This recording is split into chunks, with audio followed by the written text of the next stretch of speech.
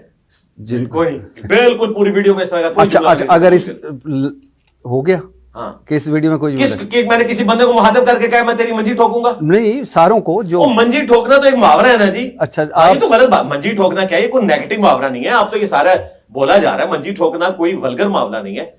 جب چولہے ہل جائیں تو اس میں آپ اسپیسر ڈال کے اس کو سیدھا کیا جاتا ہے. آپ کو کیوں لگتا ہے آپ کے علاوہ ساروں کی چولہیں ہلیں گی؟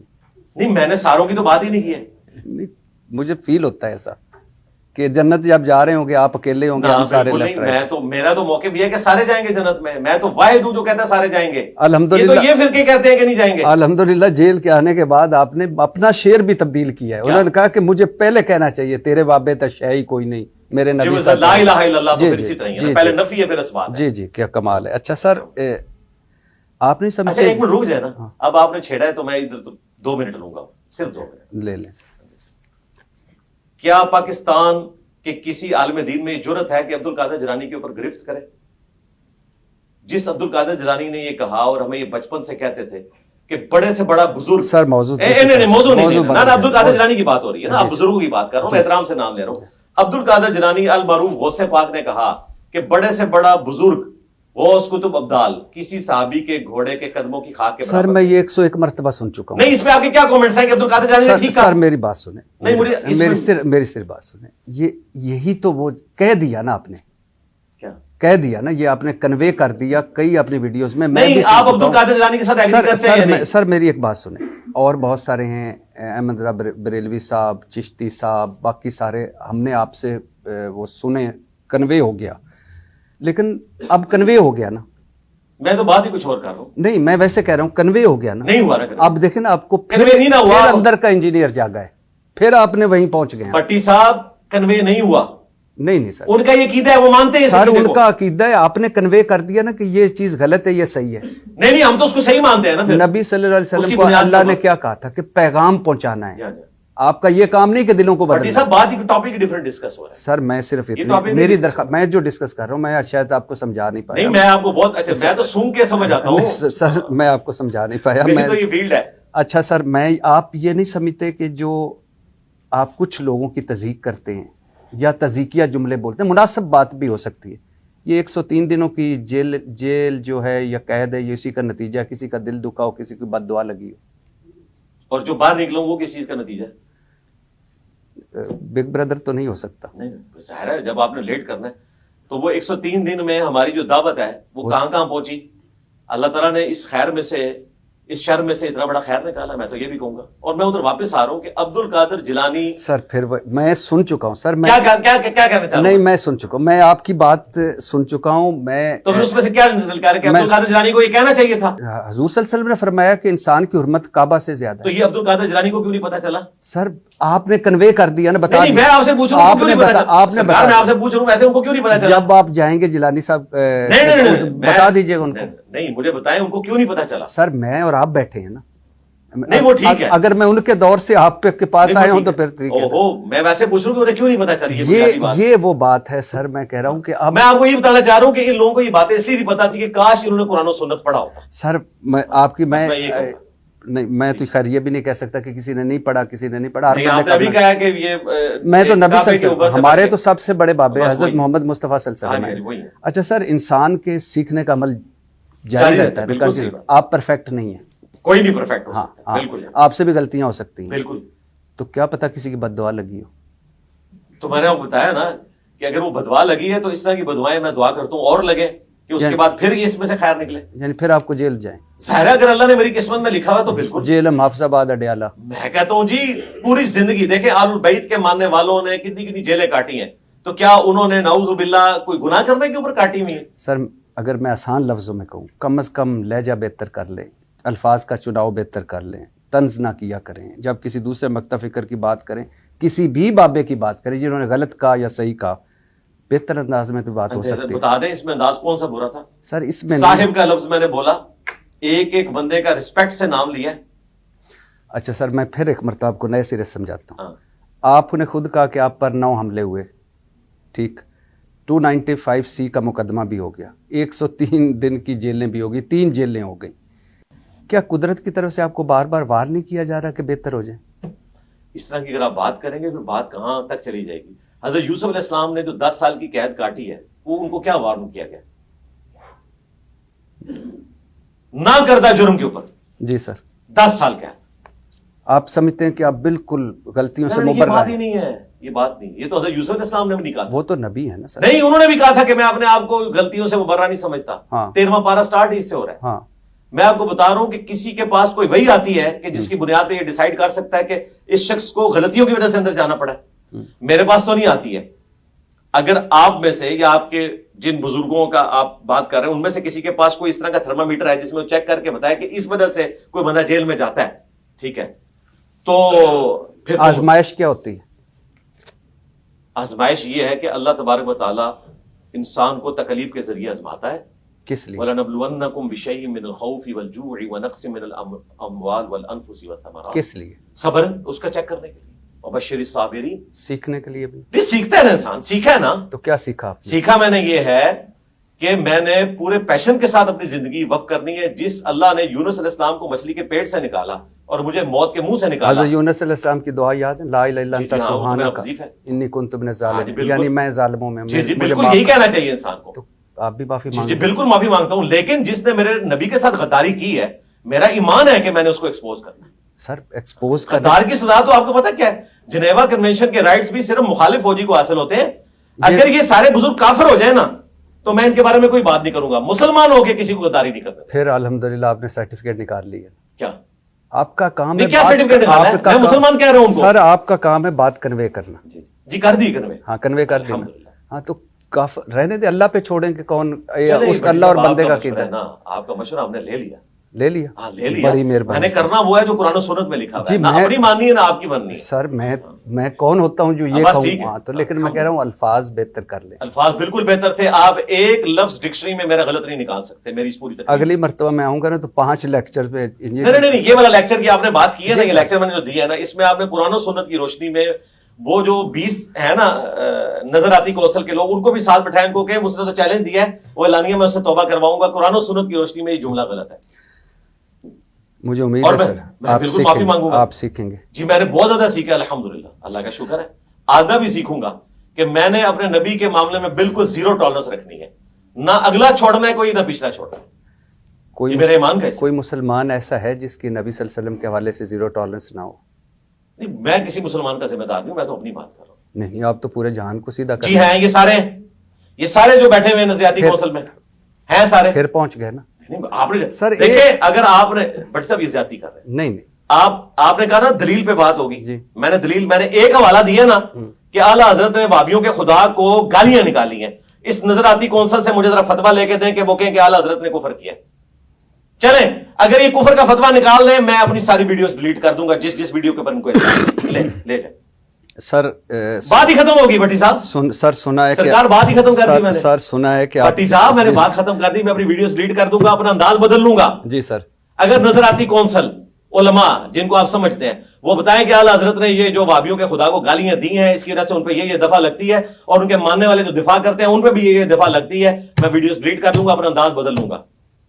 بات ختم ہوگی. یعنی آپ نے سر میں نے قلم توڑ دیا. سارا انداز بھی بدلا ہے. سرکار بات ختم ہوگی. انداز بھی بدلا. اس کے بعد اب آڈینس فیصلہ کرے گی. میرے خیال ہے میں نے بہت بڑی بات کر دی سر, اور آپ کے کندھے پہ ان کروڑوں لوگوں اور ان کے مولویوں کی ذمہ داری آ گئی ہے کہ آپ نے ایک چھوٹا سا فتویٰ لینا ہے, انجینئر سے ان کی جان چھوٹ جائے گی. سر حضور صلی اللہ علیہ وسلم کے حوالے سے کیا کہا جاتا تھا؟ بہترین اخلاق ہیں ان کے. جی جی کہا جاتا ہے نا. اور یہ بھی میں نے حدیث سنی ہے کہ میانہ روی اسلام ہے, اور یہ بھی سنا ہے کہ ترازو میں سب سے جو بھاری ہے وہ اخلاق ہے. جی الحمدللہ. تو میں تو یہی درخواست کر رہا ہوں. جی بالکل کر رہے ہیں.